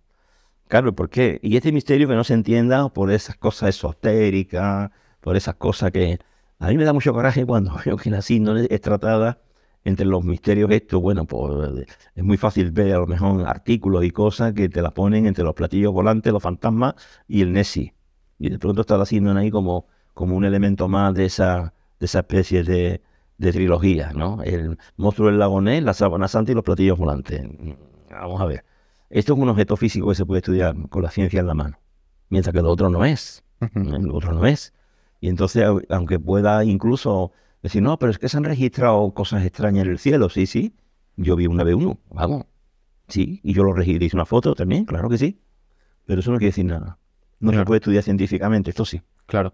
Pues esto que se puede estudiar. Juan Manuel, yo creo que explicando esto y no metiéndonos mucho más en el libro, yo creo que los oyentes, los espectadores se pueden hacer una idea de todo lo que pueden conocer mucho mejor en profundidad y viendo muchas imágenes, porque hay muchas imágenes. Y lo primero, claro, porque es que ten en cuenta que, claro, como realmente los resultados de mi trabajo son obras, ¿vale? Entonces, claro, el libro tiene que tener una documentación gráfica muy importante, ¿no? Y bueno, la extensión de texto la ajusta, porque yo lo que quería era un libro que no atemorice, es decir, simplemente el tú coger un libro y que sea manejable en la mano y que no sea un tocho de 10 centímetros, eso invita a ser abierto y a ser leído, ¿sabes? Porque de alguna manera lo que yo quiero explicar de una forma sencilla, no simple, sencilla no simple, que no es lo mismo. Lo que ha sido mi actividad en este tema. Actividad que no acaba, ¿eh? Porque cuando llega el libro al final, sale una cosa en 3D, y dice, bueno, ¿y esto qué es lo que es? Bueno, porque estamos usando unas nuevas tecnologías ya. Claro, las nuevas tecnologías no nos van a permitir demostrar nada, ya digo, porque tampoco podemos demostrar, porque no es matemática lo que estamos haciendo, aunque vamos a usar la matemática y la informática. De hecho, ya hemos iniciado ese camino, ¿no? Tanto con el sudario como con las... Claro, con las síndromes hay una cosa que ahora mismo es una novedad, que no está aquí. Porque es una novedad de última hora. ¿Y cuál es la de última hora? Que por fin tenemos una imagen de buena definición de lo que no se ve de la síndrome. Es decir, por fin la luna ha decidido mostrarnos la cara oculta. Tú imagínate que una noche de luna llena salimos y miramos al cielo y vemos como una especie de satélite nuevo. Pues ¿qué es lo que ha pasado aquí? Que se ha dado la vuelta. Y estamos viendo por fin la cara oculta de la luna. Esa cara oculta de la síndrome es el anverso, que ha estado oculto siempre. ¿Por qué? Porque en el año 1534 le cubrieron para las quemaduras y poner los parches, la cubrieron con una tela de lino, le pusieron después distintos forros encima de esa tela, los ha tenido rojos, los ha tenido negros, una historia tremenda, y no se quitó hasta el año 2002. Eso quiere decir, cuando se estudió la Sábana Santa en el año 78, la tenía puesta. No se le dio la vuelta, ni se pudo descoser nada, solamente un poquito descosieron, a meter una lucecita y ver si la sangre era opaca o no. Y si la imagen era opaca o no. Porque si la imagen hubiera sido pintura, la luz no la atraviesa, como pasa en cualquier pintura. Yo pongo una gota de pintura en un pañuelo y la alumbro con la linterna del móvil y la luz, pues no pasa. Eso que yo he añadido ahí. Y sin embargo, si es sangre, ¿sabes? Pues entonces no la atraviesa. La pintura o la sangre no es translúcida, ¿eh? Y entonces cuando hicieron eso, alumbraron el éxilon, que es la mancha esa en forma de 3 invertido que hay en la frente. Fue Ray Rogers el que metió aquello con una varita, una luz, ¿sabes? Y cuando llegó e iluminó aquello desde afuera, desde dentro, se ve perfectamente cómo la luz no atraviesa el grosor de la mancha de sangre, y sin embargo la imagen desaparece completamente, ¿sabes? Eso, pues bueno, ya te digo que ahora tenemos en el equipo, gracias a la colaboración que tenemos ahora con los italianos, porque ya como dije antes, ahora están ellos detrás nuestra, antes era al revés, nosotros detrás y ahora ellos detrás. Y entonces, ¿qué quiere decir? Bueno, que están empezando a darnos cosas que son muy especiales ellos, ¿eh? Con el tema de las síndones, tienen una cosa de posesión sobre aquello, pero claro, no pueden ni abrir el pico ya los que están allí, no pueden ni decir nada sobre la sábana, están hartos de volver otra vez sobre referencia. Claro, se publicaron más de 20 y tantos artículos en revistas científicas unos años después, hasta el año 84 por lo menos, ¿eh?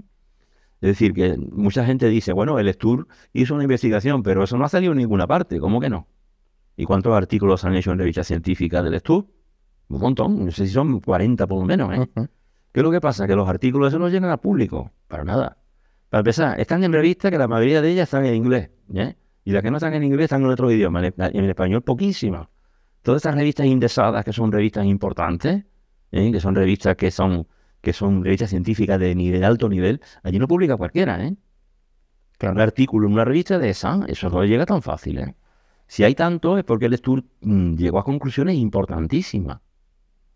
Y ahí, por ejemplo, todavía, pues bueno, tenemos todavía personas vivas, gracias a Dios.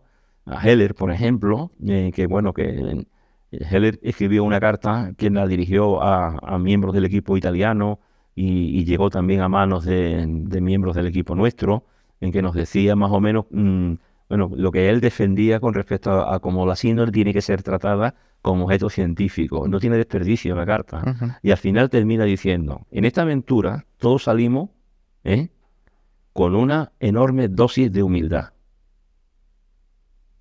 ¿Por qué? Porque nos dimos cuenta del nivel de ignorancia que teníamos al final de la investigación. Tú fíjate. Y dicho esto, Juan Manuel, yo sé que este libro acaba de salir hace prácticamente 2 semanas casi, pero con toda esta actualización que nos estás comentando, ¿hay previsión de claro, ¿hay algún segunda o tercera parte? Por supuesto, porque ahora, al tener ya la cara oculta de la síndrome, de alguna manera la tenemos digitalmente, algo es algo, algo es algo. Ahora yo, en la parte que a mí me corresponde en el equipo de investigación, que ya no es restituir los cuerpos, ahí he terminado ya mi trabajo como escultor. Ya empieza mi trabajo como de Bellas Artes. Los agentes de Bellas Artes tocamos la geometría, que es matemática gráfica. Tocamos la anatomía, evidentemente, porque eso es fundamental para la arquitectura del cuerpo humano. Y bueno, y de hecho, bueno, la antropometría, porque eso es el canon, esas son las proporciones. Y bueno, y de hecho yo me llevé 6 años dando clases de geometría descriptiva en la facultad. Fue la asignatura que empecé a dar clases. Entonces, ¿qué quiere decir? Tecnológicamente también tengo una buena preparación en infografía, en cosas tecnológicas, porque me ha preocupado siempre esa parte también, porque creo que es fundamental. Son herramientas que hay que utilizar. Se pueden utilizar para el arte, para la restauración, para la investigación y para tantas cosas, y no porque para esto, ¿no? Entonces yo ya he terminado de hacer rostros, cuerpos, cara, se acabó. Eso ya tiene su recorrido. Hay 3 versiones del cuerpo, y no me he ido toda mi vida haciendo versiones. No es que ahora pensamos que tiene que medir 1,63, pues un cuerpo de 1,63. Es que pensamos que la rodilla ahora puede tener, en vez de 100 no sé cuántos grados, 100 no sé qué. Otra versión. Vamos a ver, si lo que estamos haciendo es una hipótesis, decimos que es tremendamente plausible que fuera de esta manera, pero no tenemos exactitud absoluta porque no tenemos ni un solo hueso de ese cadáver. Y lo que estamos es intentando medir en una tela algo que nada más que hay que hacer la prueba de hacer un dibujo en una tela y ahora la mides hoy y te da una medida. La mides mañana y te da otra. Según cómo la estires, te da otra. Según la humedad que hagas, te da otra.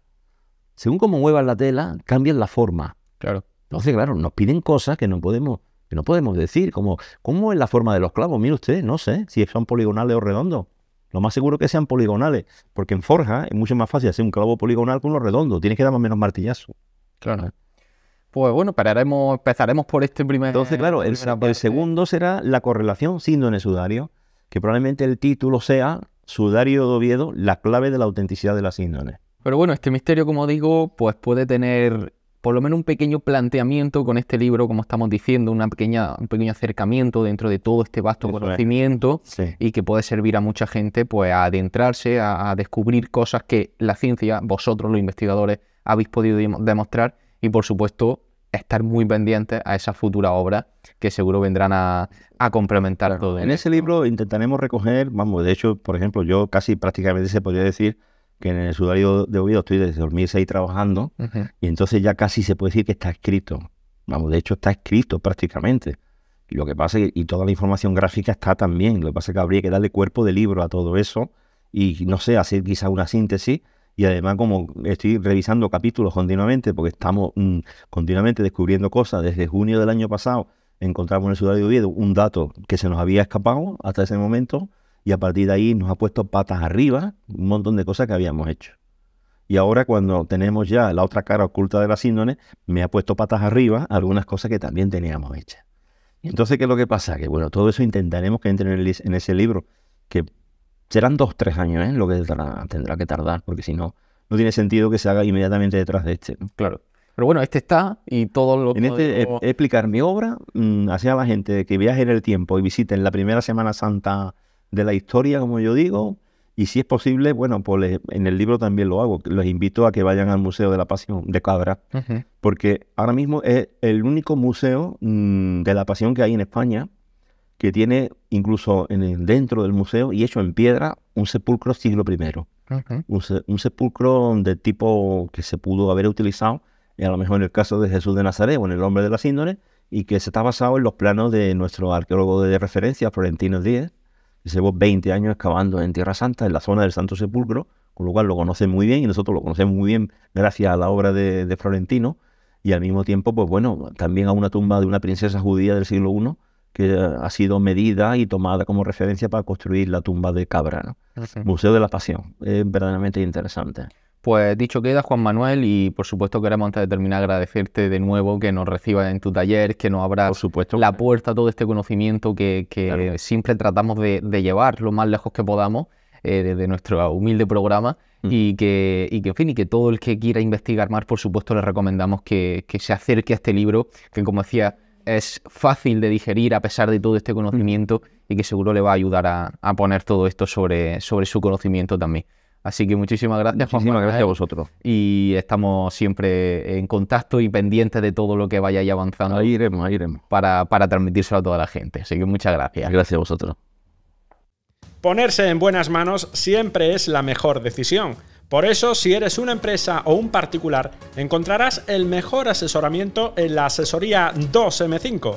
Especialistas en herencias y en declaraciones tributarias se encuentran en la avenida de Nuestra Señora de Montserrat, número 61, cuarto A. No lo dudes y ponte en las mejores manos. Asesoría 2M5. No quiero improvisar nada en mi hermandad, quiero tener todo asegurado. Tranquila, Mefibana Gestión te ofrece un asesoramiento personal para encontrar las mejores opciones para tu hermandad. ¿También podrán ayudarme a que mi hermandad esté dentro de la normativa vigente?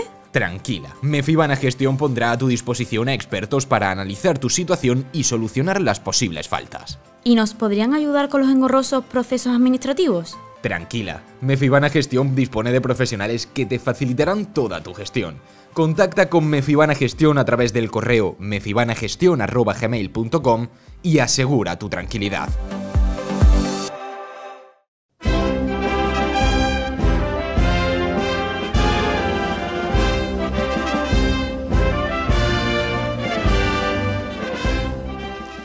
Hasta aquí llega este episodio número 31 ya de esta tercera temporada de La Última Trabajadera, un episodio en el que hemos querido adentrarnos en dos obras, una que, como decíamos, va a ser publicada el próximo sábado y otra que ya lo ha sido y que tiene tanta trascendencia para todo lo que engloba a la investigación, al misterio y al arte que rodea a la Sábana Santa con el maestro Juan Manuel Miñarro. Dicho esto, tenemos que anunciar algo importante antes de terminar de despedirnos, y es que la próxima semana, con motivo de la procesión extraordinaria del Señor Cautivo de Medinaceli, que acontecerá, como todos sabrán, el próximo sábado, vamos a realizar en La Última Trabajadera un programa especial para contar la última hora de esta procesión.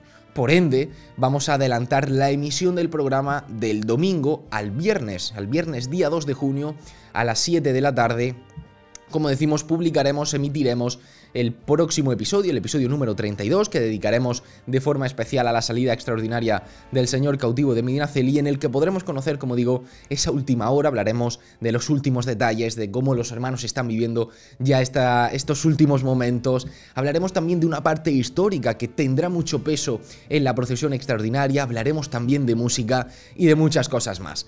Así que dicho esto, no nos queda más que desearles que tengan una feliz semana y los esperamos aquí en la última trabajadera. Recuerden, el próximo viernes. Hasta entonces.